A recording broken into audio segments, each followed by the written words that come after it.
Mabuhay! Maligayang pagbabalik sa aking channel. Ako po si Tinay. And today, I am begging for your help, guys. Legit po talaga to. Madrama lang ako, pero I super duper need your help. Meron kasi akong sinalihan sa salihan na contest. Ito ay sa Naga City Guide. And meron silang pamigay na 3 days, 2 nights stay sa Naga City. Merong 4 packages. And, syempre, gusto kong manalo dun, best.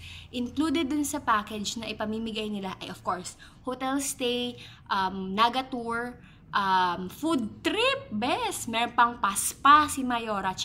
Hindi siya, syempre, kay Mayor. Pero, may paspa sila.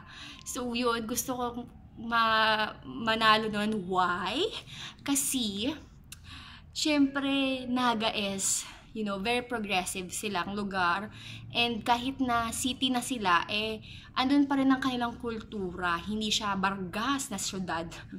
And you know, my mom was from Naga and she told me so many wonderful stories about Naga City. Like, yung Mount Isarog. Syempre, scenery. Perfect pang Instagram. Perfect pang vlog. Diba? Syempre, guys, pag nanalo ako doon, kasama kayo sa mananalo dahil papakita ko sa aking vlog, magiging vlog, ang Naga City. Tapos gusto ko din kasing mapuntahan yung schools, like the famous Ateneo de Naga and Santa Isabel College. Tapos, syempre, historical tour. Syempre, kailangan medyo meron din akong alam sa aking kokote at ma-enrich ang aking culture. Tapos, syempre, gusto ko din matikman yung mga food. Like, syempre, Bicol yan. So, the famous Bicol Express.